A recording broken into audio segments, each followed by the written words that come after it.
Hey, peace family, what's going on? What's going on? It's Cornez with Too Smart to Be Broke, and I appreciate y'all coming to the channel. If you don't know, what I talk about is my experience as an entrepreneur, just jumping out here, getting going as a fairly new business and building business credit, doing some other ventures as far as wholesaling real estate and other ways just to make money online. Just here to share some ideas and some things, some topics that come up.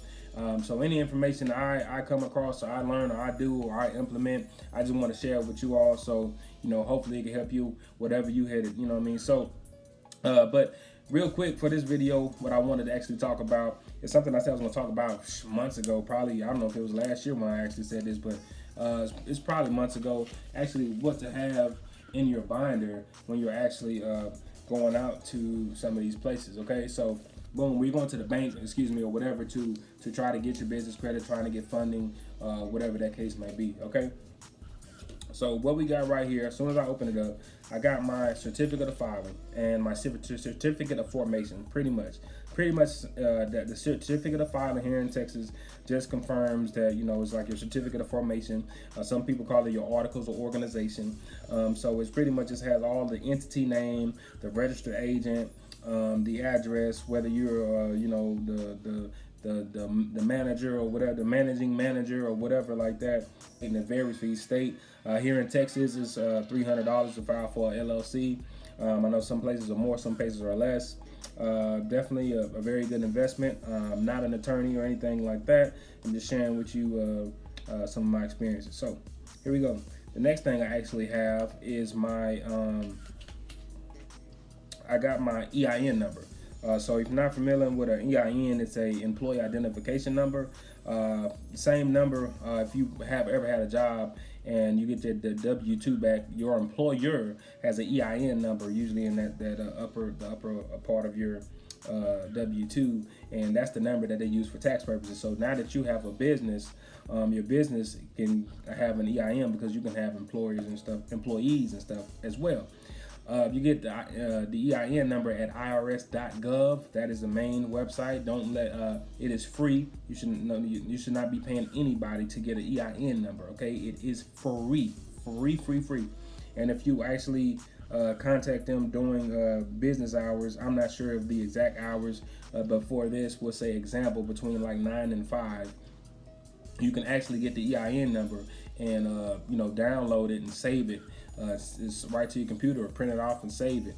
If you do it after hours, I believe you only have the option of them mailing it to you, but why not just get it and download it and you're good to go. Got your EIN immediately. All right, so employee identification number, I got that there. Also, what I have written down on top of my EIN, so I have both of these together, have my DUNS number, okay? My Dun and Bradstreet number is here, okay? So I would show it to you, but hey, I'm just to let you know, irs.gov and then the DUNS number. So you can also get a DUNS number for free as well, okay?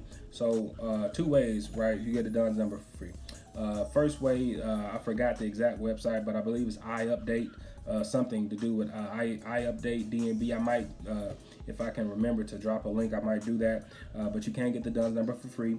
They will try to upsell you to some of their services. If you're a fairly new business, a very new business, I would, my opinion, I'm not an accountant, an attorney, or anything like that.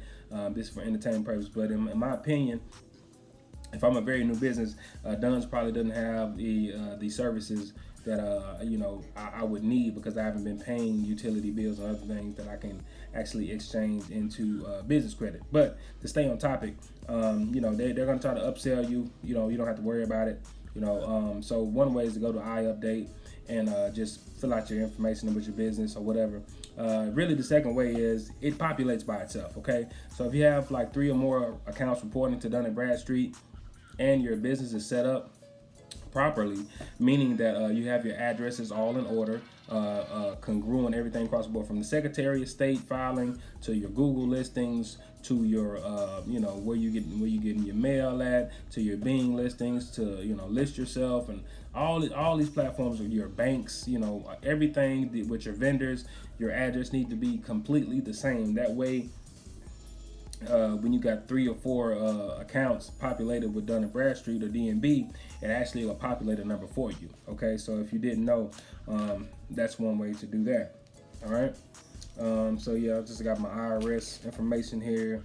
So that's certificate of formation or the articles of organization, EIN number, and the DUNS number, because those are going to be some of the main things that you actually need to open up a business bank account and or just get funding. They might ask for some of these things. Something else that I will have is my actual bylaws, the bylaws of my business. Okay, so for something like this, I would say consult your attorney or something like that, consult your attorney and actually have the bylaws of your business. When you're having your meetings, the place of the meetings, quorums, your directors, your shareholders. Let me see a couple lines I got in here. So I got shareholders, I got directors, I got just the terms and the officers of the business, board of directors, all this stuff, and all of them might be you. Might be you and your partner, you and your wife, but it's okay. You can hold multiple positions in your company. It's okay, but at least have it. It looks legit. And when you're ever walking in, you're organized, and they're asking, hey, what type of business are you coming to open an account for? And you say, oh, LLC. You say, oh, okay, great. Yeah, boom, that's officers of the business. So the next thing I got that they might not, if they may not ask for the bylaws, they may or may not, but one thing they do ask for sometimes is the operating agreement, all right? So your operating agreement is just pretty much, telling people who the business is, what the business does, you know what I'm saying? So you want to have the operating agreement there, all right? Once again, consult your attorney or stuff like that. They do have some they do have some places online. You can go to LegalZoom and some other places that actually have layouts and stuff for you. And if you're well versed with understanding the jargon, then you can go do it yourself. At least do a template, and you can also run it by an attorney or something to kind of fine tune it to wherever you're at. Okay. So as of right now, those are the main things that I have. Some other things that I might keep with me, I might keep some, depending on what month it is, I might keep some profit and loss statements or something on me. All right, if I'm an employee in my business and I know I'm going to get funding, then I would keep my latest pay stubs in there or something like that. Just depending on if you're leveraging that personal and where you're at with your business, because a lot of places when you're going to get funding nowadays are going to want you to be making money. They're going to want to see 2 or 3 years tax returns for the business. They're going to see profit and loss statements for the individual and the business, and you're going to have just good credit. If not, sometimes you have to have a combination of all of those things. So just be mindful. Each bank and each credit union is different. If I were you and you were looking to get funding in a business, my number one thing I say is, hey, clean up your personal credit. You want to do that. Want to work on that, but you got to make some extra money. If you want to pay somebody, that's fine. I would take the steps of going to annualcreditreport.com, put in my free report from all 3 of those bureaus. I might log into a site like MyFICO or Privacy Guard or even maybe Credit Check Total. They're a little bit more accurate than actual Credit Karma vanity scores. Those vanity scores are not accurate. Okay, so I would start there. I would first thing I would do is make sure it was only one name and one address on my credit profile for each of the bureaus. So we're gonna confirm that it's you are that person or individual, whatever, by writing them a letter, send them some proof, and tell them, hey, like, I only got one name, one address, and then from there you'll start actually disputing the inaccurate or incorrect information. All right, but this video ain't about that. But I always like to say, hey, if you are getting funded, that's my number one thing. Either that or you're just making money or whatever. Okay, so boom, and then I have actually some of my stuff here. My bank account. When I open up a bank account, I put the checking account, savings account numbers in here. That way I can just have them on hand. I don't know all of this stuff. I got several different bank accounts with between personal and business. Okay. So mainly that's it. So if you are somebody that's looking to get funding in your new business, that's what I have on hand. Like I say, if I was actually looking to get funding and I was getting ready to go, if I know I was going to have to leverage my personal, I might have my financial statements, I might have my P&L statements, I might have my tax returns, I might have some pay stubs or something like that. But for the most part, the basics, let's go back to the basics real quick. You're definitely going to want to keep your certificate of filing and or your certificate of formation or your articles of organization, depending on where you're located. You're going to want to have a copy of your employee identification number, your EIN, which is free from irs.gov.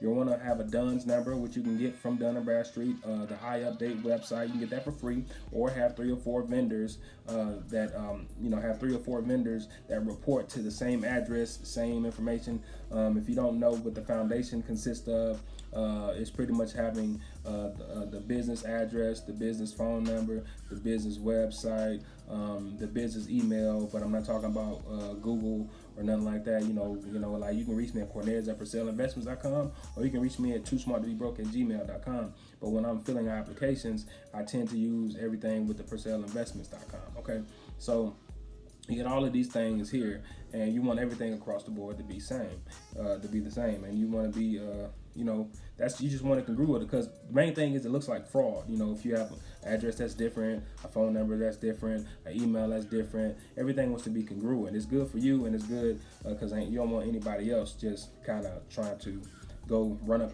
your business credit, because it is a lot of it is public information. Ask me because I know personally. I opened up a $500 net account at Advanced Auto Parts, and immediately after it was open, somebody used it and used about $480 some of that net account, and I had to file a police report. And there's no cameras in there to tell me anything who it was. They thought they tried to make it seem like I was scamming, but I feel like I know for a fact I got scammed. They probably somebody they in cahoots with at the store. Either way, that's a whole nother story. So yeah, EIN, your DUNS number, have your bylaws, your operating agreement. You good to go. As a brand new business. If they need anything more than that, hey, find you another bank. Because your main goal with building business credit is actually to get funding. But when you're starting out, it starts when you open up that business bank account, and you shouldn't need nothing more than your employee identification number, your operating agreement, maybe a certificate of formation or something like that, and you should be able to good to go, at least to get the door open. All right. Now, if you didn't know, I'm an affiliate of NAB.com, and I use business credit monitoring there. Like I said, I had a little situation that happened, and I was monitoring it, so I kind of went off on my radar. But anyway, I say, at least get the free version. I got free version down below. I get $8 if you sign up. But it's free for you. I just being transparent with people. It's free for you.